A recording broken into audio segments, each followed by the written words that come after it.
자, 이번 시간에는 순자에 대해서 알아보도록 하겠습니다. 순자의 사상을 이해하려면 이제 비교하는 게 아무래도 가장 편하겠죠. 순자는 아시다시피 공자가 있고, 공자, 그 다음에 그거를 이어서 맹자, 그 다음에 이제 그 후대 사람이 이제 순자가 되겠죠. 그래서 이 세 사람의 사상을 비교를 해서 설명을 하면 조금 더 쉽게 이해할 수 있다. 공자가 이야기하는 그 핵심 개념은 인과 그 다음에 예가 되겠죠. 그죠? 인과 예를 강조를 했는데, 이 인과 예를 강조할 때 맹자는 인의 방점이 있었다라고 하면, 이 인을 통해서 사단이 누구에게나 다 있다라고 이야기를 했죠. 그래서 이제 성선설을 이야기하지 않습니까? 그러니까 맹자 입장에서는 당연히 성선설을 주장할 수밖에 없는 게, 모든 인간의 마음 속에는 인이 다 내재되어 있다는 거예요. 네 가지, 인의 발현으로서 네 가지의 측은지심, 수호지심, 시비지심, 뭐 그런 것들이 있어서 하여튼 성선설이 된다. 순자는 그럼 어떠냐? 순자는 인이 아니라 예를 강조를 합니다. 예를 강조를 한다. 예를 강조하는 이유는 뭐냐면, 인간의 마음속에 애초에 인이라든지 사단이라고 하는 건 없다는 거예요. 인간은 내재적으로 능력을 갖고는 있기는 하지만 이런 게 애초에 있지 않다는 거예요. 인간의 마음은 이게 없다는 거예요. 사단 이런 거 없다. 그러니까 외부적으로 가르쳐야 된다는 거예요. 디시플린 해야 된다는 거죠. 디시플린 한다는 게 뭐예요? 그게 예죠. 예. 어떤 외부 형식, 어떤 그 행동 규범이잖아요. 행동 규범. 그러니까 당연히 외부 행동 규범으로서 예를 강조할 수밖에 없는 입장에 처하게 되는 거죠. 그럼 근본적으로 공자, 맹자, 순자가 똑같은 유가 사상가였음에도 불구하고 인간에 대해서 이렇게 다르게 생각했었던 이유는 뭐냐면 우주론이 달랐기 때문입니다. 우주론. 우리가 지식의 4분면에서 제가 이야기하는 게 주관과 객관에 대한 것, 그 다음에 주관과 객관의 사이의 인식과 인간의 작용, 주객, 식작, 요 네 가지로 제가 나눠서 표현을 했는데, 세계관이 달랐기 때문에 인간론도 다룰 수밖에 없었던 거죠. 공자도 이 하늘의 개념을 강조를 하고, 맹자도 하늘을 강조하고, 순자도 하늘을 이야기합니다. 근데 다 하늘을 이야기했지만 이 세 명이 각각 이야기한 하늘의 개념이 달랐다는 거예요. 그러니까 공자가 말하는 하늘이라고 하는 거는 어떤 그 그러니까 미신으로서, 그리고 어떤 그 주제지천으로서의 어떤 신으로서, 가스로서의 개념에서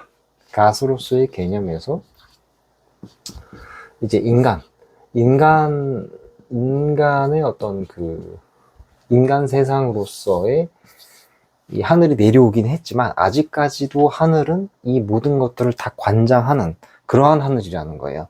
그러니까 여기서의 하늘은 우리가 생각하는, 지금 오늘날 우리가 생각하는 네이처, 외부 환경으로서 순수한 인간의 도덕과 규범과는 떨어져 있는, 따로 분리되어 있는 하늘이 아니라 가스로서의 어떤 인간에게 도덕과 윤리와 어떤 규범으로서의 하늘이라는 것이죠.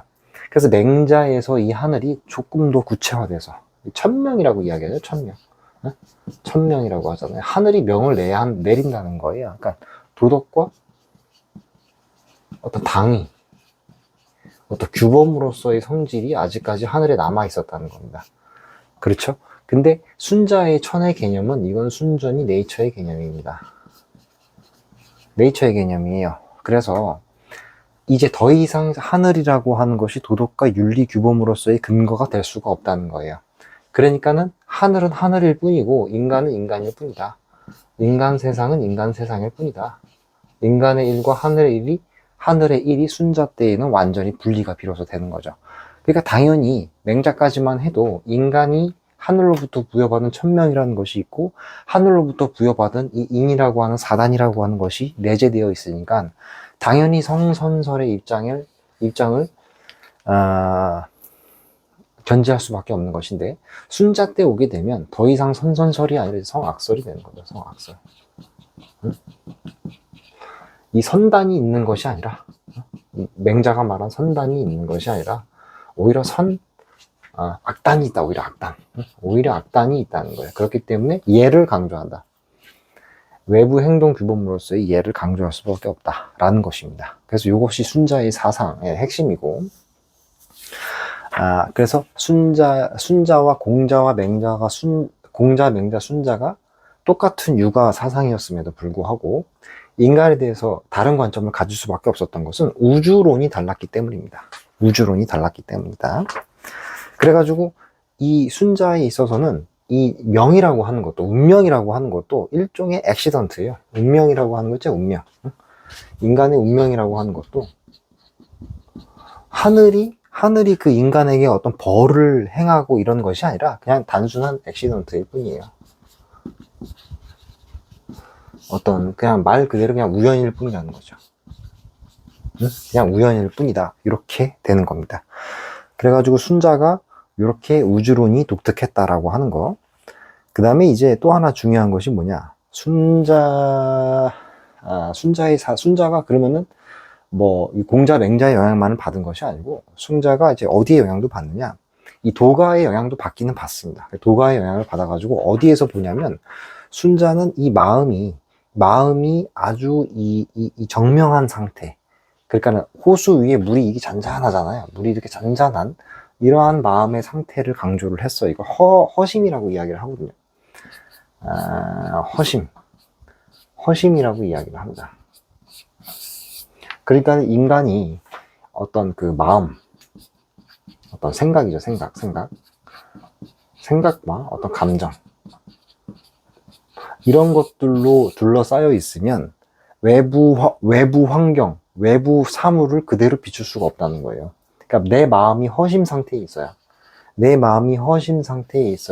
외부 사물을 내가 직접 있는 그대로 비출 수 있다라는 것이죠. 요런 것들을 강조를 해요. 인간의 허심, 마음의 허심 상태를 강조를 하는데, 요거는 공자나 맹자한테 물려받은 게 아니라 이제 노장 사상으로부터 영향을 받았다라고 볼 수가 있겠습니다. 그 다음에 요게 이제 노장 사상으로부터 영향을 받은 거고, 여기다 써놓을게요. 노장 사상에 영향을 받았다. 그 다음에 명가한테도 영향을 받습니다. 명가한테도 영향을 받아요. 그래가지고 아주 유명한 논리가 나오는데, 어떤 논리가 나오냐면, 이런 거예요. 언어라고 하는 건, 이름이라고 하는 거는 구체적인 사물이 있고,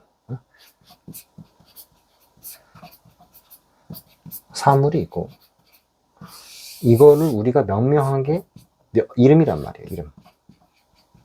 그런데 오늘날에, 그러니까 여기서 말하는 오늘날은 이제 순자의 시대를 말하는 거겠죠. 구체적 사물을 이름으로 명명을 하면 이름이 구체적 사물을 그대로 표현하는 것이 아니라 구체적 사물의 핵심적인 요소만 이름으로 표현될 뿐이고 나머지는 잘라내지겠죠. 그러니까 여기서 말장난이 생긴다는 거예요. 세 가지 말장난이 생긴다는 거예요. 이 이름 그 자체를 갖고서 장난하는 사람들이 있고, 그러니까 이름을 통해 가지고 구체적 사물로 장난하는 사람이 있고, 구체적 사물로 이름을 오염시키는 사람들이 있다라는 거예요. 그러니까 구체적 사물과 이름이라고 하는 것의 관계는 구체적 사물의 중요한 핵심 요소만 따로 추상화해가지고 표현해낸 것인데, 그러니까 당연히 이름과 구체적 사물에는 차이가 있을 수밖에 없겠죠. 그러니까 명가적 사고방식을 순자도 도입을 해서 이 이름을 똑바로 하자. 정명이라고 하죠, 정명.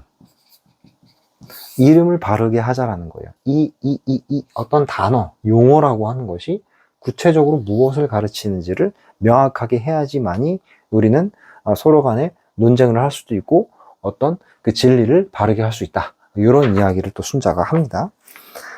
그래가지고 요거를 이제 우리가 서양 철학의 입장에서 보면 이 맹자와 숭자와 공자의 관계를, 여기 지금 이게 공자고 맹자고 순자잖아요. 관계를 이렇게 표현하기도 해요. 이게 뭐 소크라테스고,